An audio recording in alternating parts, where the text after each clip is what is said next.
Habis sholat minta lagi, ya Allah anugerahkan rezeki kepadaku. Malaikat tanya, tadi waktu duduk di antara dua sujud apa? Itu warzukni.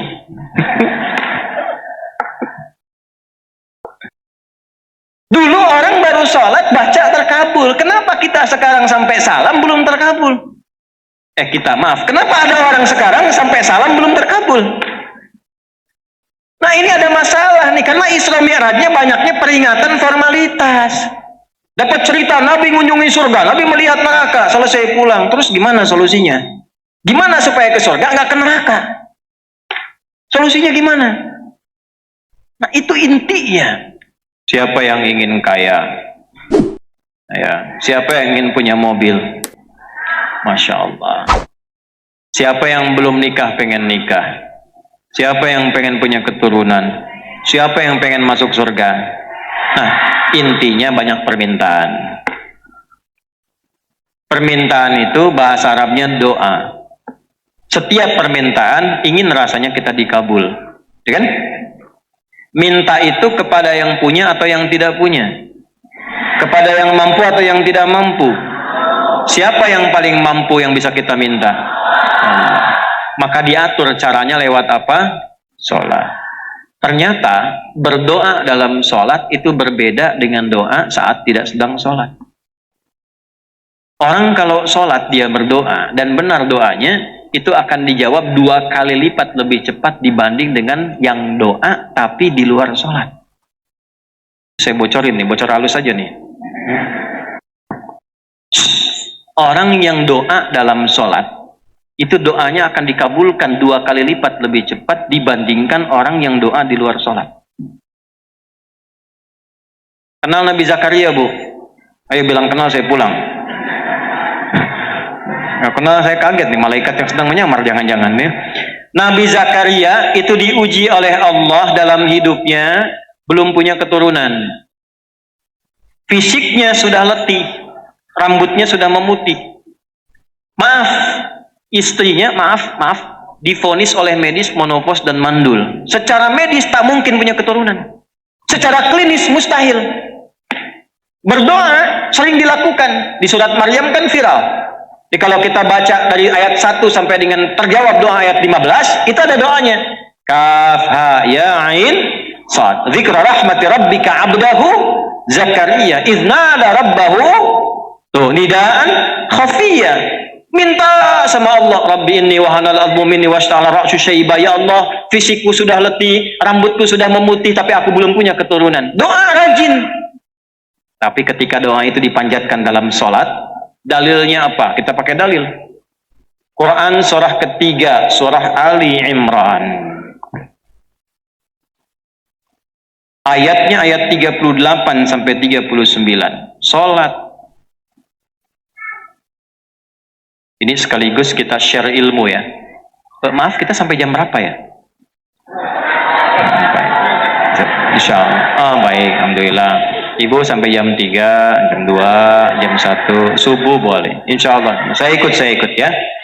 Ikut jadwal saya. Jadi ibu mau sampai jam 3 silahkan di sini. Nah, saya setengah 12 sudah siap-siap ya. Baik. Jam 12 kurang seperempat lah bonus ya. Lihat sini. Fokus baik-baik.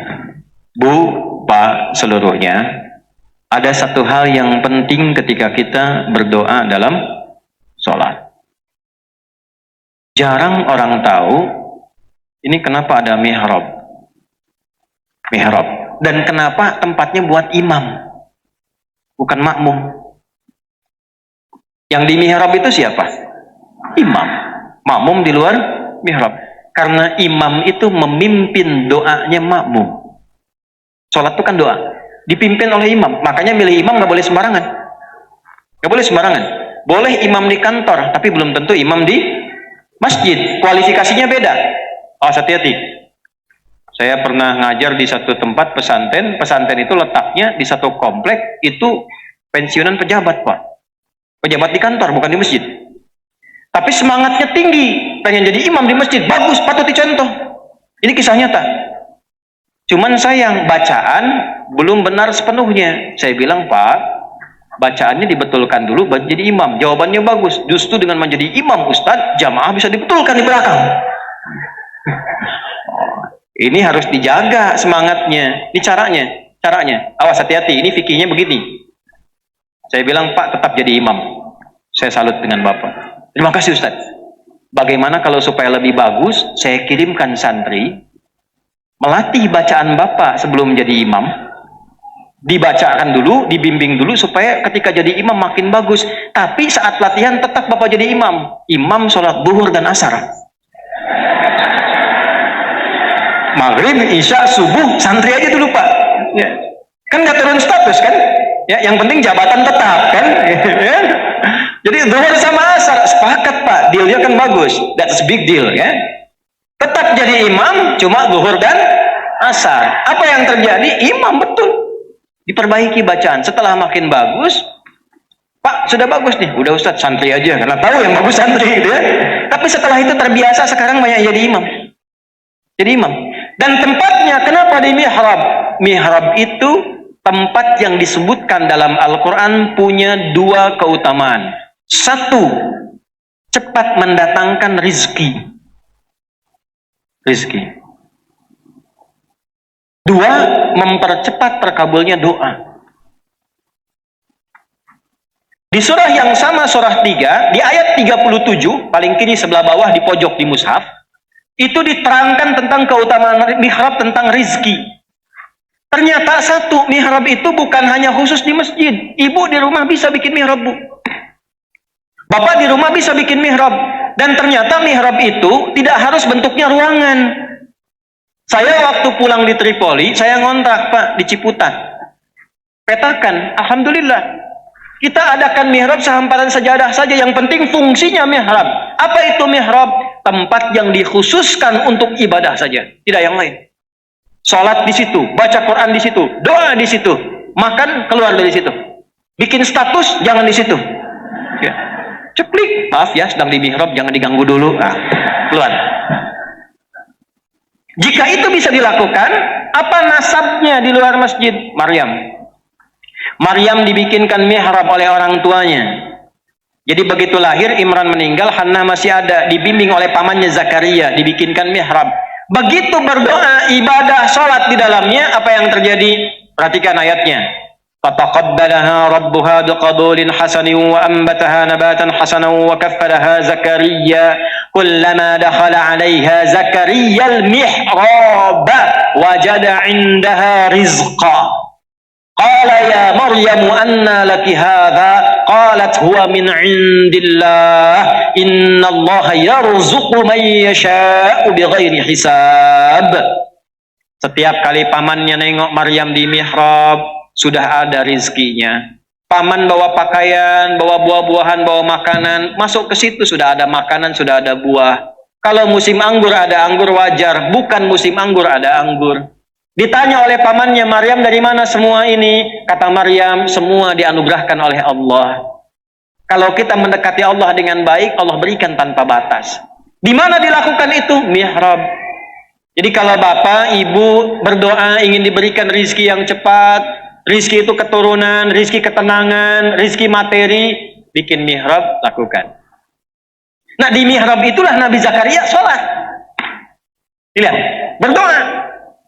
Dalilnya kembali ke ayat 38-39. Hunalika da'a Zakaria rabbah. Qala rabbi habli min ladunka dzurriyyatan thayyibah. Innaka sami'ud du'a. Di mihrab itulah Nabi Zakaria berdoa, minta sama Allah. Perhatikan doanya. Ya Allah, semua orang mengatakan bahwa aku tidak mungkin punya keturunan. Karena itu aku meminta kepadamu yang tidak pernah punya batas dalam pemberian. Rahasia ketiga, Bu. Yang ketiga nih, saya udah kasih rahasia di sini aja nih. Tanya tadi sama jamaah Cijantung, nggak dibuka kecuali di sini. Jangan dibagi-bagi ya. Apa yang ketiga? Kalau mau doa, buka awali dengan nama Allah sesuai kebutuhan kita. Tuh. Disingkat Asmaul Husna. Dalilnya apa? Quran surah 17. Ayat berapa? 110. Qulidu'ullaha, hei adi, hei fulan, hei fulanah, kalau sedang punya harapan, punya keinginan, punya doa, kata Allah sebut namaku, minta. Awin Rahman, atau sebut nama kasihku Rahman. Ayyamma tad'u falahul asmaul husna. Tapi kalau engkau punya keinginan spesifik, cari namaku yang sesuai kebutuhanmu. Rahasia Asmaul Husna itu semua namanya Allah siapkan sesuai kebutuhan dan masalah kita. Pengen ilmu yang belajar ya Alim, pengen rizki ya Razak, punya masalah pengen kekuatan ya Sabar, pengen dilapangkan ya Al-Fattah. Suami keras pengen dilembutkan minta ya Latif. Pilih Bu sesuai dengan harapan kita, doa kita, tidak harus semuanya. Nanti yang ibu nggak butuh dikasih. Suami sudah lembut dibaca ya Latif gemulai akhirnya. Pilih salah satu. Nabi Zakaria divonis tidak mungkin punya keturunan, maka beliau minta sebut nama Allah yang punya sifat pemberian tanpa batas, namanya Wahhab. Permintaannya hab. Qala rabbi habli min ladunka dzurriyyatan thayyibah. Ya Allah, orang mengatakan enggak mungkin, karena itu aku minta kepadamu yang tidak punya batas dalam pemberian. Kalau kepada yang Maha mendengar tidak terkabulkan juga, kepada siapa lagi lantas aku mesti meminta? Doa itu ternyata dipanjatkan saat sedang sholat. Tahu dari mana sedang sholat? Ayat 39-nya. Fanadatul malaikatu wa huwa qaimu yusalli fil mihrab annallaha yubashshiruka bi Yahya. Tiba-tiba yang tadinya sering doa sekarang dipanjatkan dalam sholat, langsung turun malaikat menyampaikan Allah mengabulkan doamu, dan turunnya cepat tanpa jeda, pakai fa, harfu atfin rabitin baina syai'aini bila hudud, huruf yang merangkai dua peristiwa cepat tanpa jeda. Peristiwa pertama berdoa, peristiwa kedua terkabulnya doa. Antara berdoa dengan terkabul tanpa jeda. Begitu selesai doanya, belum selesai sholatnya. Bahasa Qurannya masih berdiri Bu, sholatnya belum selesai. Begitu selesai doa, jawaban langsung datang, Allah kabulkan. Tuh kalau sholatnya benar, itu nggak tunggu salam, masih berdiri dijawab. Nabi Zakaria sholat dulu, berdiri, minta dikabul. Umat Nabi Muhammad SAW karena 10 kali lipat dijamin oleh Allah lewat syafaat dan kemuliaan nabinya, maka tidak tunggu sholat. Sebelum sholat langsung Allah sampaikan mau minta apa. Nabi Zakaria sholat dulu, minta dikasih. Umat Nabi Muhammad sebelum sholat sudah ditunggu mau minta apa. Turunlah perintah, wasta'inu bisabri nih saya tulis nih supaya betul-betul paham, kita mengerti. Wasta'inu, ini saya berjuang sepenuh hati menerangkan ini ya. Datang sendiri, berangkat sendiri, nulis sendiri, ngapus sendiri itu. Kalau belum taat juga dengan cara apa lagi saya mesti berangkat. Lihat, wasta'inu, dan jika kalian sedang punya masalah, begitu cara menerjemahkannya. Bisabri, terima dulu itu dengan sabar. Sebagai ujian dari siapa? Cara sabar gimana? Yakinkan pada diri kita, Allah tidak akan menguji kecuali kalau kita la yukallifullahu nafsan illa. Yang kedua, yakinkan setiap masalah pasti ada solusinya. Inna ma'al usri. Nah, jadi kalau sedang ada masalah begini caranya. Ini bahasa Quran. Katakan pada hati kita, selesai ini. Pasti selesai. Itu kalau begitu hati lapang. Kalau hatinya lapang, tenang. Tenang dari kelapangan itu disebut insyirah. Makanya kalimatnya ada di surat Al-Insyirah. Alam nashrah laka wa wada'na wa rafa'na laka fa inna ma'al usri Nah, inna ma'al usri itu bahasa kitanya, pasti selesai, pasti selesai. Hati lapang. Gak mungkin saya diuji kalau saya nggak sanggup. La yukallifullahu nafsan illa. Hei Asep, ada Asep di sini? Oh, ganti. Agus? Ada. Ini pasti nggak ada nih. Suneo, udah pasti nggak ada tuh. Pasti nggak ada. Nggak ada kan? Ada juga. Hei Suneo, ya. Engkau tidak akan diberikan ujian kecuali engkau sanggup mengatasinya. Dan memang ujian itu adalah jalan untuk mendapatkan jawaban doamu. Jika kalau sedang punya masalah, yakinkan saya yang dikasih itu karena saya sanggup. Kalau tidak sanggup akan dikasih ke ibu, Bu. Kalau saya tidak sanggup, saya tidak akan diberi ujian. Karena sanggup, karena mau dinaikkan, dikasih. Dan kita dipercaya oleh Allah. Allah percaya dengan kita. Kenapa kita tidak percaya dengan Allah? Kenapa ibu sedih begitu? Ya. Wasta'inu. Nah, caranya bagaimana supaya meminta solusi? Terima, sabar. Wassalah, datanglah lewat sholat. Perintahnya wasta'inu. Lalu kita ingin rubah ke dalam bentuk doa, minta. Ini perintah, dirubah ke doa. Cara merubahnya bagaimana? Kembalikan di ilmu sorof ke tasrif. Tasrifnya bagaimana? Ista'ana, yasta'inu, isti'ana. Bahwa musta'in, ista'in, ista'an, musta'an. Ya, ustu'ina, yusta'anu. Jelas? Oh, jemaah YouTube kan tasrifnya begitu. Taba, yatubu, YouTuban. Fasbaka, yufesbiku, Facebookan. Ya. Ista'ana yasta'inu, yasta'inu. Ini masih dia. Kalau dibawa ke kita untuk tawadu merendah, robah dalam ilmu balaghah, robah dari ya jadi nun, yasta'inu menjadi apa? Nasta'in. Ke atas nasta'in begini. Nasta'inu. Ini asalnya. Perintah Allah, wasta'inu, kita minta, nasta'in. Mintanya ke siapa? Mintanya ke siapa?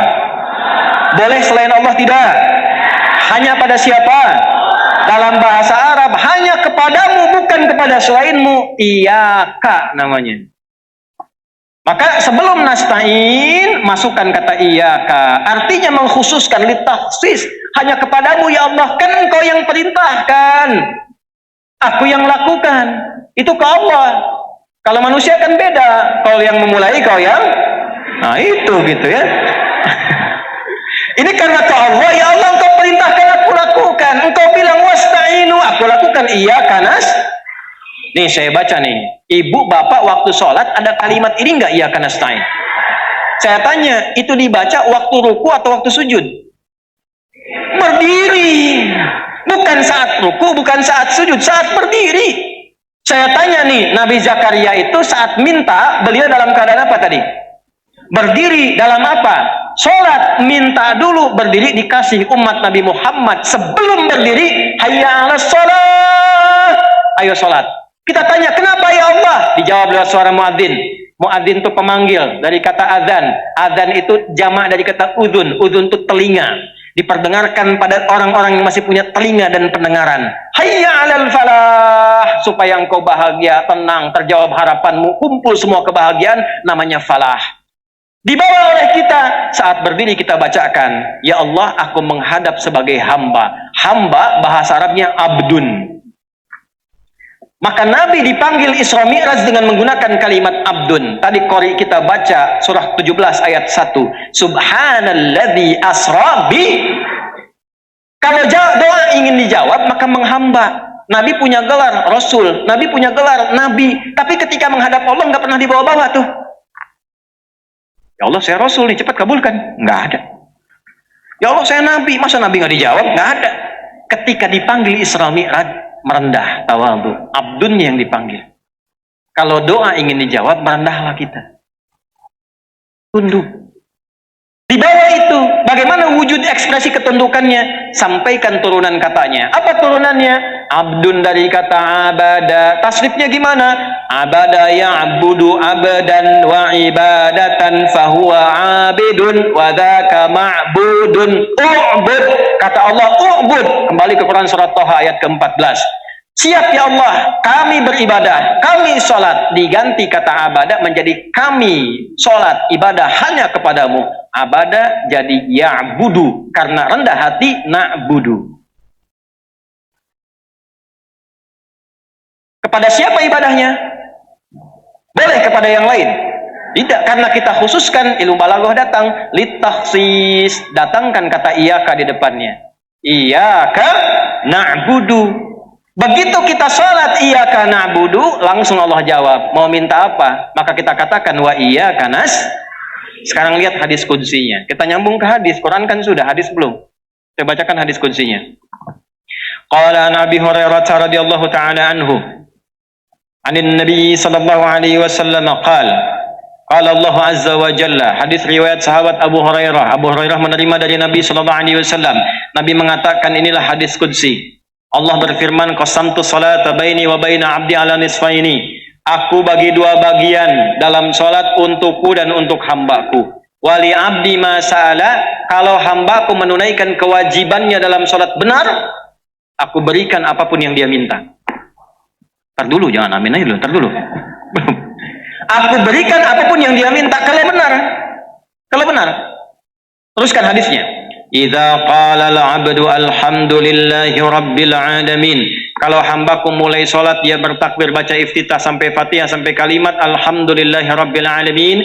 Qala Allah azza wa jalla, maka Allah menjawab kalimatnya, hamadani 'abdi, hambaku sedang memujiku. Bu, ternyata saat salat kita dijawab oleh Allah. Makanya punya sifat ihsan. Hadis Muslim nomor hadis yang ke-8, anta'budallaha ka'annaka tarahu fa illam takun tarahu fa innahu. Kalau tak mampu melihat Allah yang mengawasi menjawab kita, rasakan diawasi. Wa idza qala al-'abdu ar-rahmanir rahim, kalau dibaca lagi ar-rahmanir rahim, perhatikan jawabannya. Asna alayya 'abdi, hambaku sedang menyanjungku. Wa idza qala al-'abdu maliki yaumiddin, kalau hamba membaca maliki yaumiddin, qala Allah azza wa jalla, Allah menjawab majjadani 'abdi, hambaku sedang mengagungkanku. Sekarang lihat, di sini intinya. Wa idza qala al-'abdu iyyaka na'budu wa iyyaka nasta'in, kalau hambaku sampai pada kalimat ini, dia baca iyyaka na'budu wa iyyaka nasta'in, qala Allah azza wa jalla hadza baini wa baina 'abdi wa li 'abdi ma sa'al. Inilah perjanjianku mulai berlaku sekarang. Kalau hambaku benar dari mulai wudunya, niatnya, takbirnya sampai al-fatihah sampai kalimat ini, apapun yang dia minta sekarang aku akan kabulkan. Makanya sholatnya dibagi 5, Pak, supaya masalah subuh sampai zuhur selesai di zuhur, tidak dibawa ke isya. Ada yang tidak punya masalah sekarang? Tidak, wajah kita wajah masalah semua. Saking sayangnya Allah, jangan dibawa tuh sampai ke isya. Subuh ke zuhur masalah selesai, zuhur ke asar masalah selesai, asar ke maghrib selesai, maghrib ke isya selesai, isya tinggal tidur. Jadi mimpinya udah enak. Rumusnya apa? Istighfar, baca ayat kursi, Al-Ikhlas, Al-Falaq, An-Nas, sholat 2 rakaat, tidur, tenang tidurnya, nyaman, selesai masalahnya. Itu rumus. Ya, nah ini rahasia yang kedua. Jadi kalau catat lagi ya, catat. Kalau benar sholatnya, untuk menjadi benar itu bagaimana caranya? Itu peristiwa Isra Mi'raj yang harus diturunkan. Sekarang banyak orang sholat, banyak berdoa, tapi belum terkabul. Masalahnya apa? Kan sholat isinya doa semua. Ini saya contoh ya. Duduk di antara 2 sujud, kan mintanya berbanyak tuh. Rabbighfirli warhamni wajburni warfa'ni warzuqni, gitu kan? Wahdini wa'afini wa 8 sendiri tuh. Kok belum terkabul? Rabbighfirli, ya Allah ampuni aku, warhamni sayangi aku, wajburni lindungi aku, warzuqni berikan rizki kepadaku. Habis sholat minta lagi, ya Allah anugerahkan rizki kepadaku. Malaikat tanya, tadi waktu duduk di antara 2 sujud apa? Itu warzuqni.